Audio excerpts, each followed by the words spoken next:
Professor Slim Khalbous, hello. Since 2002, you have been the rector of the Francophone University Agency, the AUF. What is exactly the role of this agency? The Francophone University Agency is an organization that helps and supports French-speaking universities around the world, and with their restructurings or their projects. There are two categories of university. There are universities in French-speaking countries, and we're there to support them in any structural reforms, as we are also partners with these countries in terms of educational and university policies. And secondly, there are the non-French-speaking countries that are also members of our organization. Our role is to support them as well, but also to convince them to develop degree courses and to take part in cooperation programs and initiatives with the French-speaking scientific world. We wear these two hats, which are complementary, but which all work in the French-speaking scientific area. You've just held the first Francophone Science Week in Bucharest, Romania. How did you develop this concept? We don't necessarily think of the Francophone in scientific terms. In 2020, the AUF reached more than 1,000 members between universities and research structures, all part of our network, and we have therefore become the leading university network in the world. It's important to be known and be highly visible. There is tremendous French-speaking scientific knowledge, but which is perhaps not sufficiently publicized. The idea is to showcase our extraordinary network and to properly celebrate the 60th anniversary of our organization, since the AUF was created in Montreal in September 1961. In September 2021, we were exactly 60 years old. At the same time, there is increasingly strong support from many French-speaking or Francophile nations for the idea of cooperating in a common scientific area. All this meant it became necessary to combine these events into one significant showcase that makes an impact. We launched the first Francophone Science Assizes to provide content for science in the Francophone area because it is a unifying concept, which is relatively new, even though it's been talked about in the past. But we didn't really make much progress with this concept, so we put it back on the table. And then we brought together the ministers of education and research from all over the French-speaking world, and it was an excellent turnout. There were more than 30 ministers, half of whom were physically present in times of a pandemic. It's no small feat, and there was a lot of enthusiasm from the ministers to increase cooperation within the French-speaking scientific community. While in Bucharest, you presented a white paper on Francophone sciences and the new strategy for 2021 to 2025. Could you probably describe it for our viewers? The white paper was one of the high points, both in terms of excitement and substance. We unveiled, for the first time anywhere, the white paper on Francophone sciences. As I've said, we are trying to give content to the concept of science in the French-speaking world. It was a matter of providing substance to this concept. We looked to university academics, whom we interviewed and with whom we'd been talking for several months. It's what we called a global Francophone consultation for science. We also spoke with a lot of students. We interviewed teachers, leading academics, rectors, deans, university presidents. We questioned the politicians, ministers of education, deputies, members of parliament, that sort of person. And then there is civil society to work with us on the opening of the university, on the environment also, scientific associations and certification agencies. In short, organizations that are part of the university education system. The result was amazing. 15,000 responses from over 75 countries provided an incredible wealth of data. We said to ourselves, this should be published in a book, analyzed and structured. And the strength of the French University Agency is very high-level scientific work. We are genuinely proud of this work that we are making available to all interested academics. They can download it for free from the AUF website. The document organized all the responses we'd received from all those we'd asked, from their needs and priorities to their constraints and their hopes in relation to the French-speaking scientific world. So I hope this is a landmark book. It's a reference book because it gives a real overview of everything that's being done.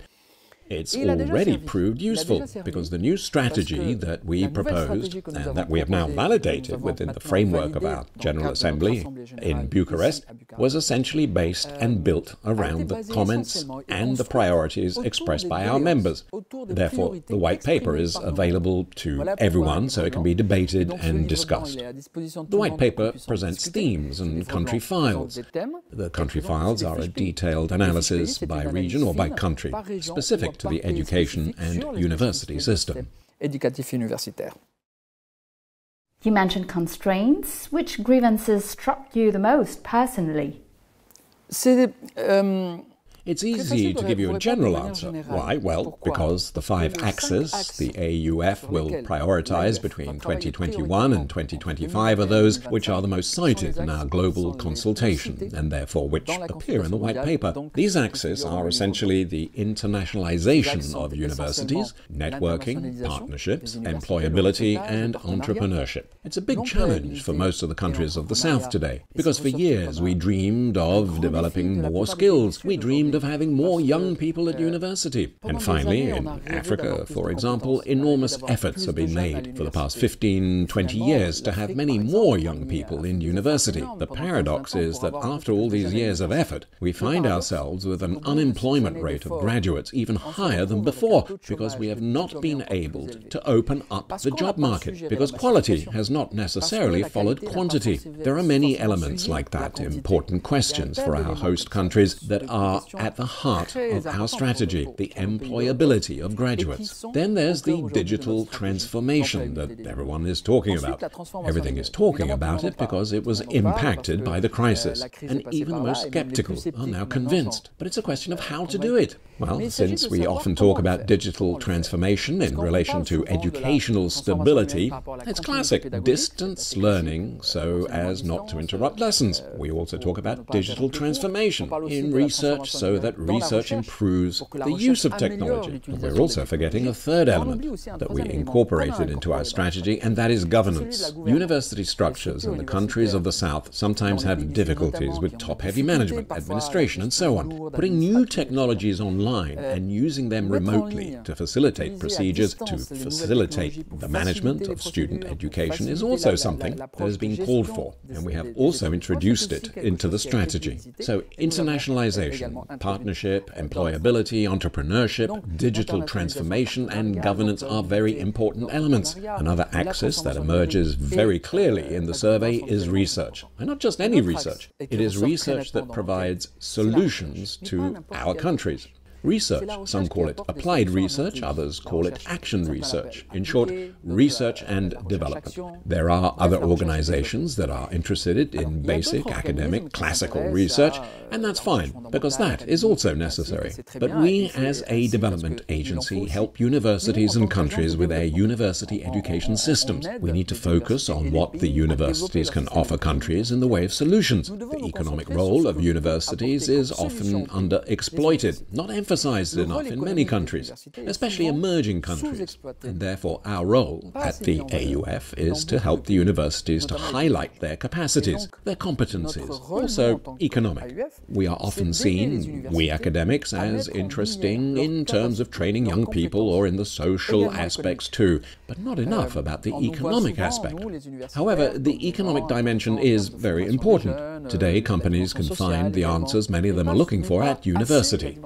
But they don't approach us, the university. They look elsewhere for solutions, maybe abroad. Whereas at their own universities, universities in the South, universities not far from their businesses, may have the solution. But we don't talk to each other. Laboratories work in their own corner. Businesses have problems and go elsewhere. And it's the pooling of information between the business world and the university world that we have been talking about for years. And we have proposed very pragmatic solutions to solve this.